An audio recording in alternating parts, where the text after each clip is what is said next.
sprinting through the city while leaping and climbing over obstacles may seem like little more than adrenaline-driven fun. This is parkour. Yet many who practice the sport view it more as an alternative lifestyle, one with a deeper meaning. Owen Shipton reports from Groningen.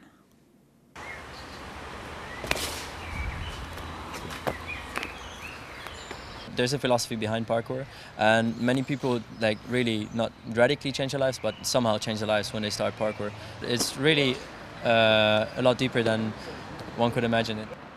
My name is Lucas Rosendahl. I'm 24 years old. I'm German, and now I've been practicing parkour for almost 7 years. Lucas describes parkour as the most efficient way of moving, the way you'd rescue your grandmother from a house fire. He learned from the best. Well, I saw a video of the founder of parkour, David Bell, and I think that's a really common story. Most people who got into parkour just saw this video and then they thought, well, I can do this.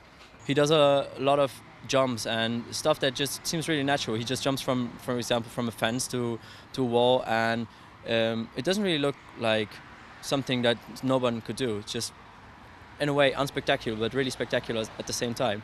And when I saw it, I just had the impression that this stuff is everywhere. I can do this as well. Spending time with other parkour athletes is central to the sport's culture. Socialising, training and eating together all form part of the parkour philosophy. It involves many things, like the exchanging of ideas, for example, or going to other places, just something that happens quite often. And it's just so common for the people to just go somewhere else and try to train with others, and you just get along instantly because you have this one connection, and you just train together, and after like an hour or something, you're just like almost friends, which I enjoy a lot. And I think that's something that I've never encountered in any sport so far, or any activity really.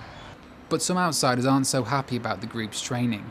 At the Holocaust Memorial, where Lucas often trains, people sometimes complain about them jumping on the monuments. In reality, however, it seems clear that Lucas has a real connection to the place. One of the features of these hands is the menorah in it. When the sun is setting in autumn, for example, it's really nice to see that the menorah casts a shadow like on the blocks behind it, and looks amazing in the setting sun. It's kind of a pity that many people pass this every day, and maybe most of them know that this is a monument, but then again, many don't even know what kind of monument and what it's for. And I think that's really a pity, because there's something is really lost along the way. And that's why I think, for example, we have a rather positive impact on this, because we really pay a lot of attention to that and really try to understand this, because it's a piece of art. And in the end, I think there's an intention behind everything the artist did. Parkour seems like a young man's game. So what does the future hold for Lucas? There's a saying in French which is "on avance toujours," which means we improve steadily. I would just like to keep on practicing, really.